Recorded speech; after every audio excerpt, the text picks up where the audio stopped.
Madhya Pradesh Congress committee के द्वारा की गई शिवपुरी जिले की कार्यकारिणी घोषित। शहर कांग्रेस और ग्रामीण कांग्रेस के कार्यकर्ताओं को दिए गए पद। मध्य प्रदेश कांग्रेस कमेटी के अध्यक्ष कमलनाथ और वरिष्ठ कांग्रेस नेता केपी कक्काजू, जयवर्धन और अशोक सिंह व रश्मि पवार के निर्देश अनुसार आज शिवपुरी जिले की कार्यकारिणी घोषित की गई है, जिसमें शहर कांग्रेस और ग्रामीण कांग्रेस दोनों में कार्यकर्ताओं को पद दिए गए हैं। शहर कांग्रेस में 119 कार्यकर्ताओं को पद दिए गए हैं, तो वहीं ग्रामीण कांग्रेस में लगभग 365 कार्यकर्ताओं को पद दिए गए हैं। कांग्रेस पार्टी के द्वारा इन पदों के वितरण करने से कांग्रेस पार्टी में एक नई ऊर्जा की किरण जागृत हुई है और कांग्रेस कार्यकर्ताओं के मनोबल को भी बढ़ाया गया है। साथ ही शहर कांग्रेस कमेटी के अध्यक्ष श्री प्रकाश ने आगे कहा कि मध्य प्रदेश कांग्रेस कमेटी के अध्यक्ष कमलनाथ ने कहा है कि अगर मध्य प्रदेश में कांग्रेस पार्टी की सरकार बनती है तो चुनाव से पहले ही महिलाओं के रजिस्ट्रेशन करा लिए जाएंगे और चुनाव जीतने के बाद APL और BPL कार्ड वाली महिलाओं को 500 रुपये में सिलेंडर दिए जाएंगे व साथ में 1500 रुपये प्रति माह भी दिया जाएगा। इस मौके पर कांग्रेस के तमाम नेताओं के अलावा ग्रामीण कांग्रेस अध्यक्ष विजय सिंह चौहान व शहर कांग्रेस प्रवक्ता आदर्श सिंह परिहार मुख्य रूप से मौजूद रहे। आगे देखिए क्या कहना है कांग्रेस पार्टी का। घोषणा की गई है विधानसभा चुनाव से पहले, ये जो आपकी कार्यकारिणी है किस तरह की आपकी रणनीति रहेगी और चुनाव को लेकर के जो नई टीम बनाई गई है उसका क्या लक्ष्य रहेगा? देखिए, ये फैसला तो मध्य प्रदेश कांग्रेस कमेटी और उसके मुखिया माननीय कमलनाथ जी द्वारा लिया गया है।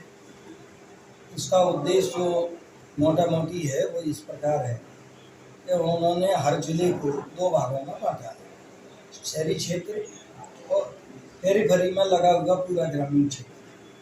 जहाँ तक शिवपुरी का ताल्लुक है, शिवपुरी शहर मुझे दिया गया है और बाकी पूरा जिला जो है उसमें नगरीय क्षेत्र भी हैं नगर परिषद के और ग्रामीण क्षेत्र विजय सिंह चौहान साहब को दिया गया है। इनका कार्य क्षेत्र बहुत बड़ा है, हमारा संकुचित है।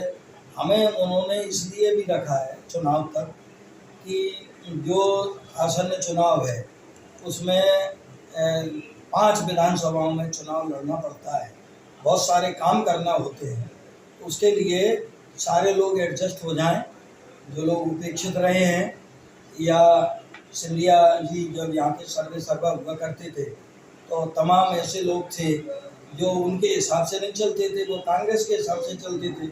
तो ऐसे उपेक्षित सारे लोग एडजस्ट हो जाएं, जिससे कि सभी मिलके उन्हें मान सम्मान मिल जाए और सभी मिलके आने वाले चुनाव में जो भी समय समय पर निर्देश आएंगे और जो रणनीतियाँ बनेंगी, रणनीति चुनावी तो मुख्य रूप से बनती है प्रदेश के हिसाब से या जिनको टिकट मिलता है, जो उम्मीदवार होता है उसके हिसाब से भी कई बार चलना पड़ता है।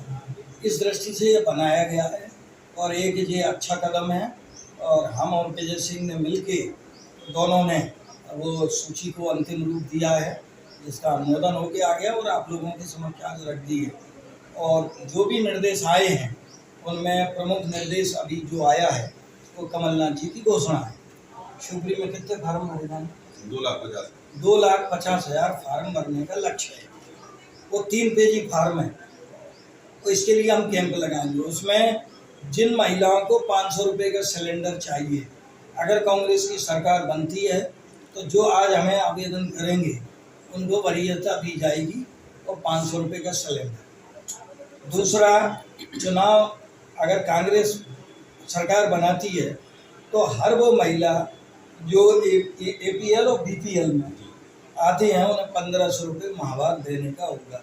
ये दोनों फार्म अभी से भरवाए जा रहे हैं। उसमें और भी मुद्दे हैं, बेरोजगारी का भी है। तो ये 2.5 लाख का अब सबसे पहले हमने हाथ में लिया है। तो इसके अलग अलग कैंप और हम सोच रहे हैं मंडलम लेवल पर, नहीं तो ब्लॉक हमारी मीटिंग होगी उसमें तय करेंगे, ब्लॉक लेवल पर हर मुख्यालय पर हम 7-7 दिन के कैंप लगाएंगे और अनाउंस कराएंगे, मीडिया द्वारा प्रचार कराएंगे कि जो लोग इसके लिए इच्छुक हैं वो आके फार्म भरें। आने वाले समय में अगर कांग्रेस को जनता ने आशीर्वाद दिया और सरकार बनी तो ये 2 कदम प्रमुखता से उठाए जाए। सर, मेरे सवाल, शिवपुरी में कांग्रेस में लंबे समय से गुटबाजी देखने को मिली है। बात है वो तो सिंधिया जी के समय होती थी, वो महल कांग्रेस चलाते थे। अब कुछ लोगों का ये आरोप है कि वो महल बीजेपी चला रहे हैं, तो हमें उससे मतलब नहीं है वो क्या कर रहे हैं, लेकिन वो उन्हीं लोगों को आगे बढ़ाते थे जो उनको ही सब कुछ मानते थे। पहले जिला कांग्रेस की मीटिंग में किसी भी मुद्दे पे एक लाइन का ठहराव होता था, जैसा महाराज चाहें वैसा किया जाए, उनको अधिकार सौंपते थे। लेकिन अब मत भिन्नता हो सकती है, गुटबाजी नहीं है। गुट कौन से? एक ही गुट है, उसमें कमलनाथ और दिग्विजय सिंह जी दो बड़े नेता हैं, वरना कोई कंपटीशन ही नहीं है, तो गुट काहे का? हाँ, सिंधिया जी के साथ कांग्रेस की गुटबाजी चली गई, ले गए अपने साथ। हाँ। अब वो वहाँ लगे, अब वहाँ पे बढ़ गई, मतलब वो तो लगे ही हैं, वो तो तुम्हें जग जाए रहे सबको पता भाजपा है। अभी 3 गुटों में बढ़ गई है वहाँ। वही मूल भाजपा, एक शिवराज भाजपा। नहीं, एक नाराज भाजपा, एक शिवराज भाजपा, एक महाराज भाजपा। एक महाराज। तो मतलब आप कांग्रेस पूरी तरह से गुटबाजी से मुक्त हो चुकी है। अब आप बड़े जितने वरिष्ठ लोग हैं, कोई ना कोई किसी ना किसी से जुड़ा हुआ है। अच्छा, सुनने में ये आ रहा है कि कुछ भाजपाई जो है ना कांग्रेस में आ सकते हैं। अभी चुनाव के दौरान दल बदल तो होते ही है, जैसे में उम्मीद ये जताई जा रही है कि कुछ भाजपाई जो है कांग्रेस में आएंगे, कांग्रेस उन्हें टिकट देगी। अगर कहीं कांग्रेस ने टिकट दिए तो पहले से कांग्रेस के कार्यकर्ता हैं, उनका मनोबल नहीं गिरेगा क्या? इस बात को जो उपचुनाव हुए थे उस समय भी हमने, मुकुल वासनिक जी प्रभारी थे प्रदेश के, कमलनाथ जी, दोनों से मैंने ये बात कही थी कि जो कांग्रेस का कार्यकर्ता हर विपत्ति में आपके साथ खड़ा है, काम कर रहा है, और आप बाहर से ला ला के लोगों को अगर टिकट देंगे तो इसका जो संदेश है बहुत खराब जाएगा। कार्यकर्ता टूटता इसी में है। आप देखो कि अब जो बीजेपी का ऐसा व्यक्ति जो पहले कांग्रेसी था, लेकिन किसी वजह से उसका कहीं हक मारा गया या उसको उपेक्षित किया गया और वो दोबारा अब लौटना चाहता है, सिंधिया गुट के कारण। हाँ, तो उसको हम ले लें। और प्रदेश की बीजेपी ये हैं दल बदल करने के और धोखा देने के, तो उनको शायद प्रदेश के नेता उनको स्वीकार नहीं करेंगे। ऐसा एक उदाहरण मुझे अभी देखने को मिला है। शिवपुरी के जिले के एक नेता जो सिंधिया के साथ चले गए थे, अब फिर लौट के टिकट चाहते हैं, कमलनाथ जी ने मना कर दिया। ना, तुम्हारा क्या भरोसा?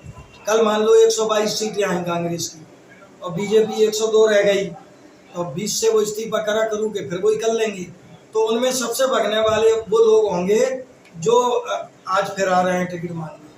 तो इससे सावधान है कांग्रेसी। सर, इस पर एक सवाल हो रहा है, जैसे कि शिवपुरी विधानसभा में आप नया युवा चेहरा मिलेगा, युवा चेहरा मिलेगा, और ऐसा चेहरा मिलेगा जो पिछले भी इतिहास है बीच में छोड़ के भाग जाते थे, तो भी निकलते तो एक ही कमरे से थे। अब जो चुनाव लड़ेगा दमदारी से चुनाव लड़ेगा, आखिरी समय तक चुनाव लड़ेगा, जब तक मतदान पूरा नहीं होता तब तक चुनाव लड़ेगा, जब तक घोषणा नहीं होती जीत हार की तब तक चुनाव लड़ेगा। लोग ऐसे लोगों पर विचार कर सकते हैं जो कांग्रेस से चले गए और सिंधिया तक नहीं पहुंचे, बीच में ही रह गए। यदि वो आना चाहे तो उनके लिए दरवाजे खुले हैं, बशर्ते उनका खुद का कुछ इतना वजूद हो कि चुनाव वो जीत सके तब। तो हर चीज हमारे यहाँ सर्वे पे आधारित है। सर्वे में अगर उनका नाम आएगा और जैसा भाई साहब ने बताया 100% टंच है वो, तो तभी उन पर विचार किया जाएगा, लेने की बात